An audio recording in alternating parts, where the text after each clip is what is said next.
story from Reddit/NoSleep, and these stories tend to be a bit scary, so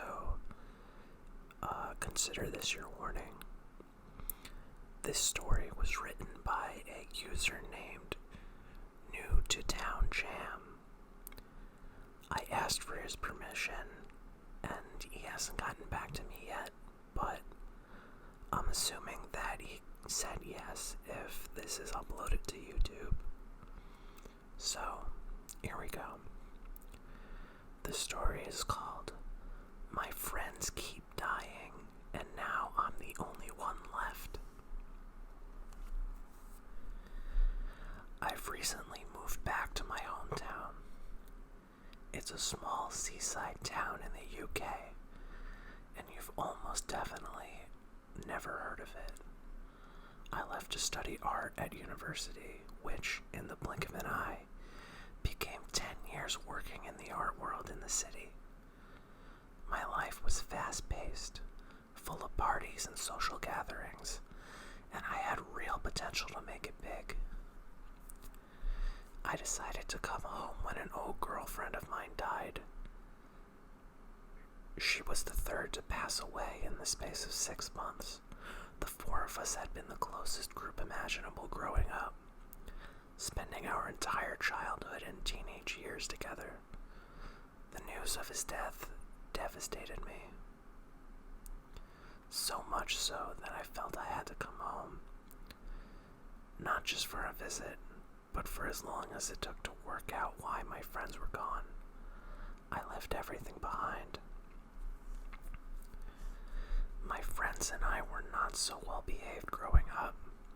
We often caused problems, were disrespectful to everyone, and generally a nuisance to the local residents.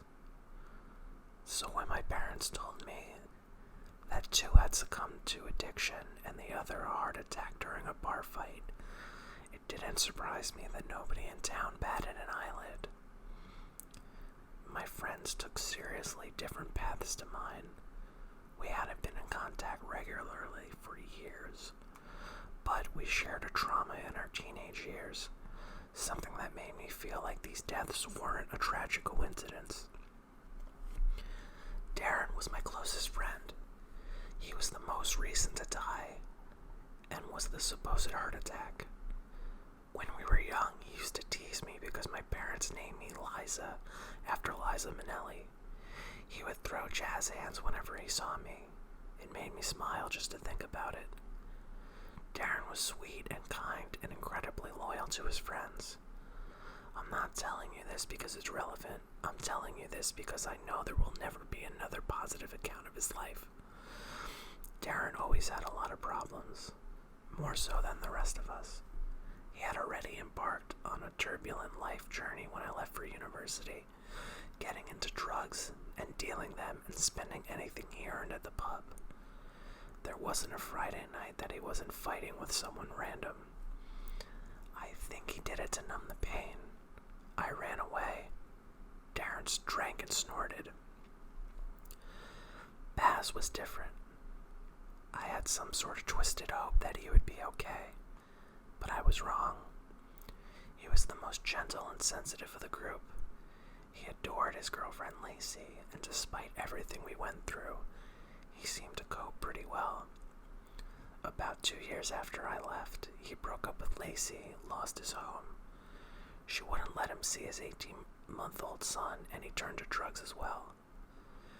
Over the years, it only gotten worse. There's not much else to do where we're from. Baz died 3 months ago.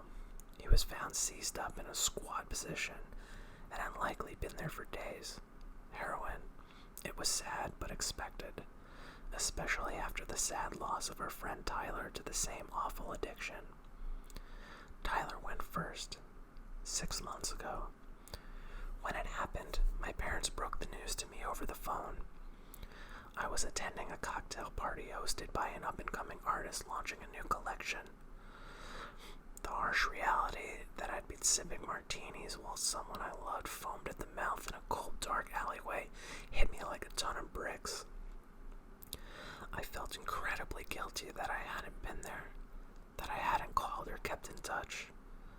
I came home briefly to attend the funeral. The look on Tyler's 5-year-old daughter's face broke my heart. I'd never met her before, but she was the cutest kid I'd ever seen. The old Tyler would have been so proud. Guests spoke to me about their shock, how he'd been doing so well recently. His funeral was the last time I saw Baz or Darren. It was like a morbid high school reunion. Darren didn't look too good. He was angry, and he was already too drunk when I arrived. He took it out on me because he always felt that I abandoned him for university. I couldn't argue because I suppose he was right. When I arrived, Darren started screaming at me immediately, ranting about how I left them and if I'd stayed, Tyler wouldn't be dead, saying that it was all a lie and Tyler had been clean for months, that there was no way he'd overdosed. It all cut pretty deep.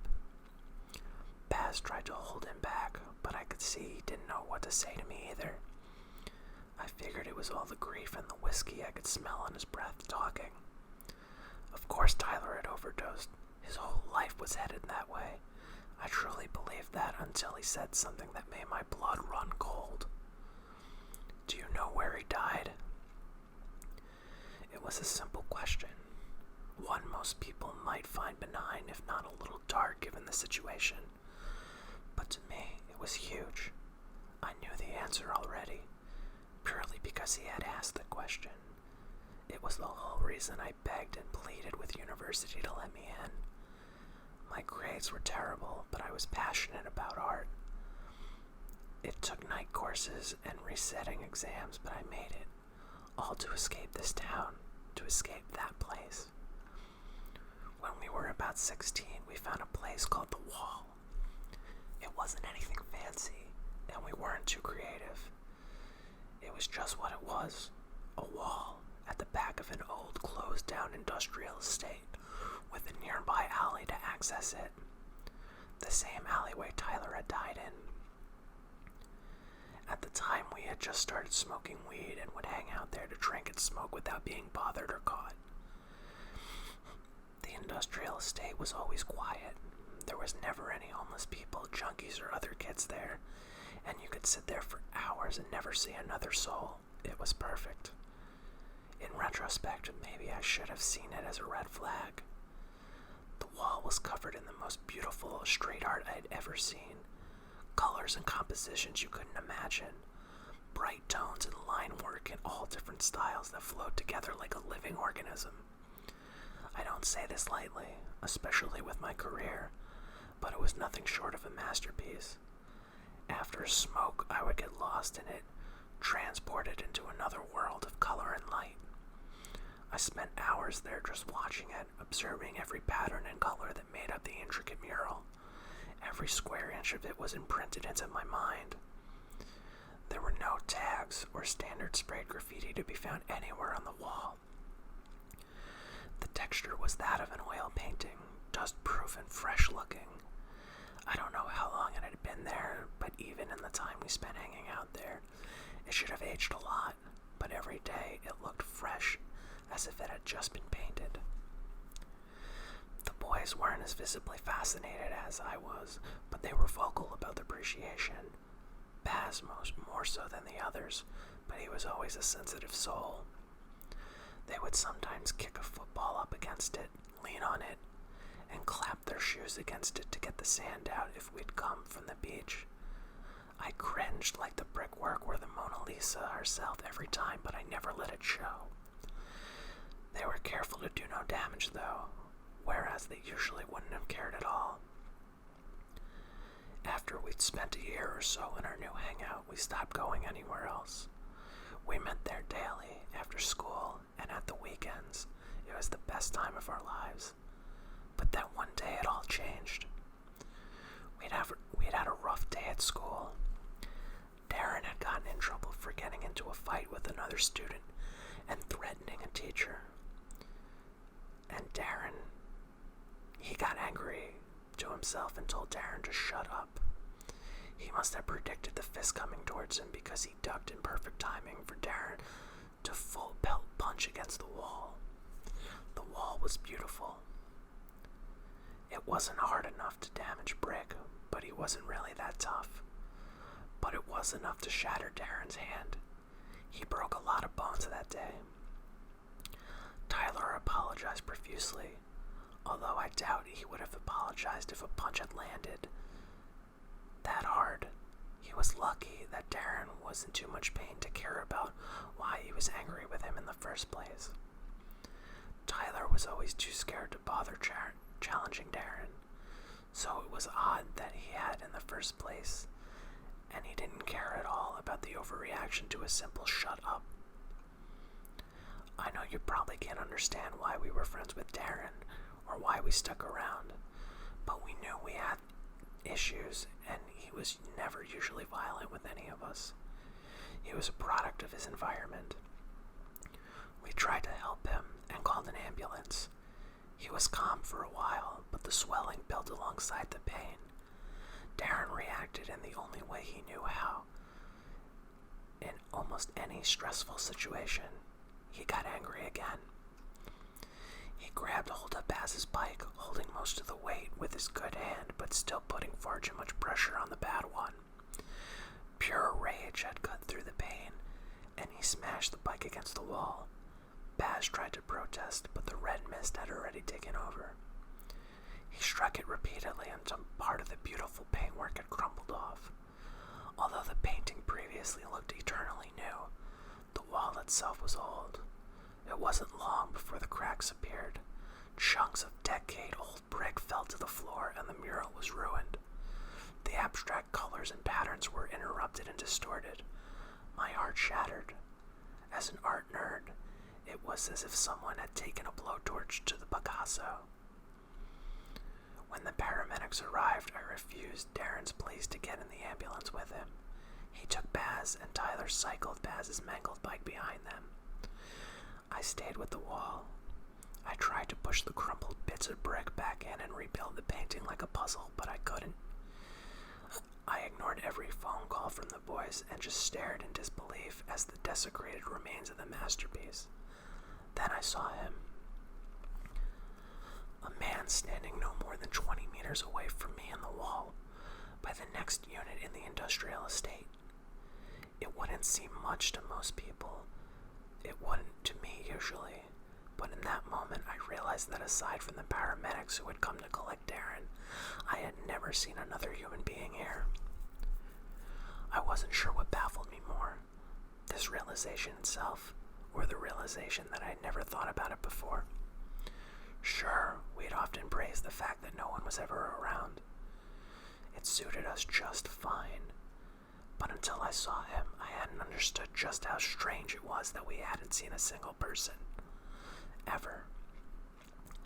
I stared at him, and he stared back at me with unblinking eyes. He was just close enough, and it was just light enough that I could see him perfectly. They were a gray-blue color, and he had a sad intensity I'd never seen before.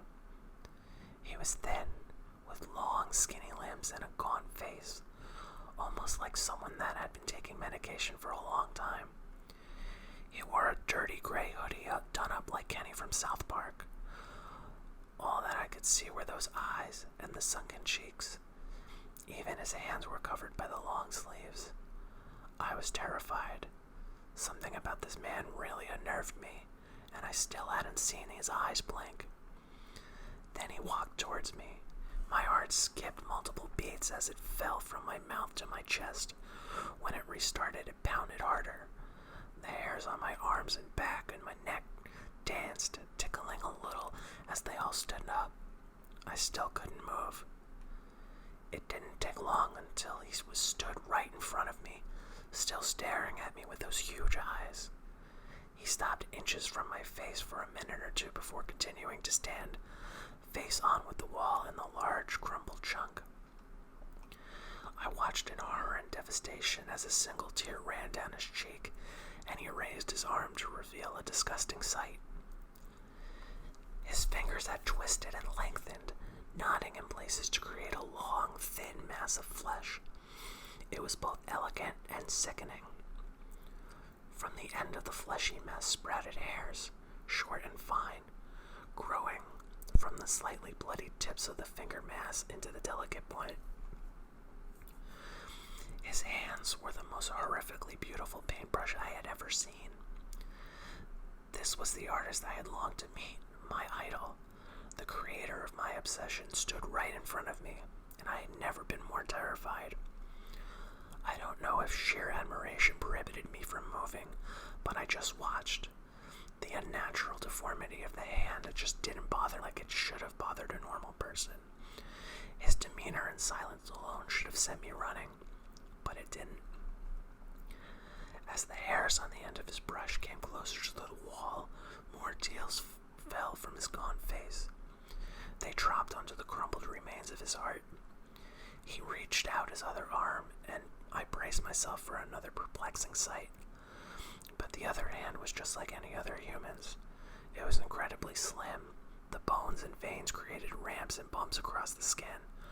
But other than the malnourishment, his hand was normal. He took his semi-normal hand and laid his palm flat against the wall with his paintbrush hand hovering over the most damaged part of the art. He opened his mouth wide, pushing the hoodie open just large enough to reveal a whole sunken face. I cringed, expecting an ear-shattering scream, but no sound ever came. The scream was written all over his face without noise. It wasn't a scream of anger. It was a scream of unimaginable pain. I can only liken it to the expression you see on the parents that had lost the child on the news. He was grieving for his artwork, for his entire soul. For the first time I was able to utter a word. Sorry was all I could manage. I was simultaneously in complete admiration and terror all at once. He didn't break eye contact with the wall at first, but my words disrupted him. His paintbrush remained in the gap where the crumpled pieces of the wall had been.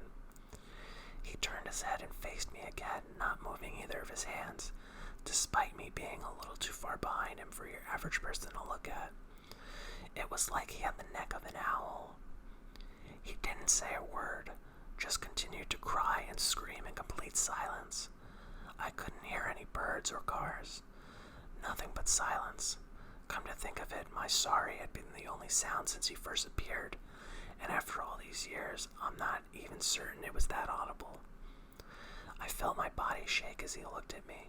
Tears had begun to roll down my cheeks, not for myself, but for the artwork. I could feel every ounce of his pain. I focused on nothing but him for at least a minute. The pain so intense I could barely breathe. My eyes were clouded as I turned to look at the ruined painting it had already been restored. His paintbrush hand had retracted into his sleeve, only a small brush tip emerging. There were no crumbled remains of anything left. It was like the incident hadn't happened. The beautiful painting was exactly as it should be. The colors, compositions, and line work were as if they had never been touched. This wasn't a repaint. It was a complete restoration of the original. I had never in my years come across skill or art like it. I looked at the man in awe. Now I stood proudly in front of the painting. By this point he looked skeletal, his gaunt cheeks sucked in even further, and his ribs visible through his baggy hoodie. He was so thin that his eyes bulged from their sockets. The painting had taken a part of him with it. His entire being poured into one piece. The dedication was incredible. He looked me in the eyes again, his body turning to face me along with his neck this time. He reached out and traced his paintbrush along my cheek, leaving a burning pain in its trail. He spoke only once, and his words have never left me. Art is obsession. The art we obsess over is to be respected. You and your friends are no longer welcome here, but that will not stop the obsession. You will all find obsession in your lives, but if you return to mine, your lives will end. He walked away after that, disappearing behind the building I had first spotted him. I tried to follow him to answer or find out what he meant, but he didn't stop, and by the time I reached the building, he was gone. I never saw the artist again. I turned to admire the artwork one more time, to take in those beautiful colors, but it had changed.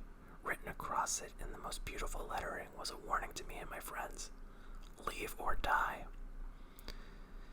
It had appeared impossibly fast. I knew very quickly that it was time to go. Before I ran from the wall, I took a picture of the mural on my phone. It was a flip phone, and one of the first with a camera, but the message was unmistakable. This was despite the fact that I had captured nothing of the artwork itself. The exposure seemed too high, but I knew the art was not meant to be viewed. It was its creator's obsession alone. When I opened my phone, I had tons of missed calls from all 3 friends. I called Darren back first. He was still in the hospital, having his hand put in a cast. As I held the phone to my face, I noticed the blood streaming from my cheek as the paintbrush had touched it. I babbled on a lot on the phone. Darren went nuts at first, thinking I'd been attacked. I convinced him to get everyone to meet us at Tyler's house. His parents were the only ones okay with us all there. When I met up with them, it took a long time to get them to calm down about the cut on my face and the general disabled way I was presenting. I told them my story, begged them to listen. At first they thought I was crazy. I mean, who wouldn't? After a while, I reached for my phone to show them the photo, and after that they began to listen. I don't know if they ever truly believed my story, but the message in the picture and my distress was enough to keep us away from the wall for good. To Darren's disgust, I ran to university not long after that. I tried to forget about everything, but as much as I hate to admit it, I still irrationally yearned for the painting. I know the boys did too. They never admitted it or spoke about it, but much of it I could still see in their eyes. Sometimes when I looked at them, I could see the colors and the patterns of the wall dancing around in their pupils. The artist was right. They acquired other obsessions. We all did. Baz and Tyler had drugs, Darren had fighting, and I had finding a piece that inspired me even an ounce of what his had. But over the years, that initial obsession never waned. If anything, it just became harder to suppress. I was glad to be away from it. I think our vices only ever really masked it. I think we were all suffering without it. I've seen the artist's eyes every night in my dreams. It intensified when Tyler died. He should have never gone back, but he did. All the drugs must have destroyed his will. I don't know if he ever made it back to the wall. He was found in the alleyway nearby, but we all knew why he was in the area. I imagine that if he'd made it, he'd never been found at all. Since then, the deaths have happened. This is why I've returned. Baz and Darren weren't found near it, but it seems like too much of a coincidence for them to pass so soon after Tyler. I could see the pain in their eyes at the funeral, just like the artist's pain. I know something isn't right. I can feel it. It's that feeling that brought me home, the same feeling that will guide me back to the wall tonight. The scar on my cheek is throbbing. I want answers, even if I'm never able to share them.